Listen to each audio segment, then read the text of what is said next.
ছোটবেলা থেকেই দেখে আসতেছি এই গাছটার বয়স প্রায় ৪৫ থেকে ৫০ বছর।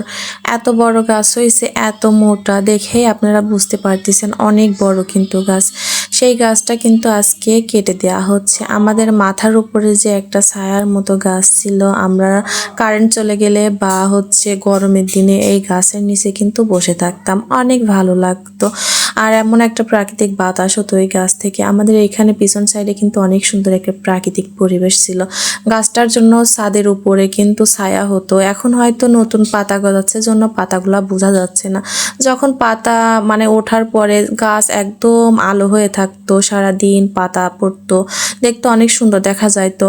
আর ছাদের একটা ছায়া পড়তো, রুমের ভিতরে অনেক সুন্দর একটা ঠান্ডা আবহাওয়া থাকতো।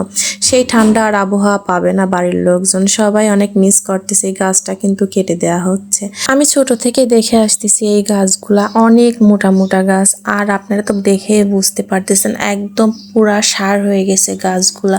আমি ছোটবেলা থেকে এই গাছের নিচে যত খেলা এই গাছের নিচে বসে খেলতাম। এখন আর সেই খেলনাপাতি খেলার বয়সও নেই, আর গাছটাও কেটে দেয়া হচ্ছে। অনেক মিস করতেছি গাছটাকে। যাই হোক, পুরা গাছ কাটার ভিডিও আমি করতে পারি নাই, বাবার বাড়িতে ছিলাম। আমি চলে আসছি শ্বশুর বাড়িতে, সেই জন্য আর পুরা ভিডিও করতে পারি নাই। আমি যেটুকু করছি সেইটুকু আপনাদের সঙ্গে শেয়ার করলাম। আর গাছগুলো আপনারা দেখেই বুঝতে পারতেছেন একদম পাকাপোক্ত গাছ কিন্তু।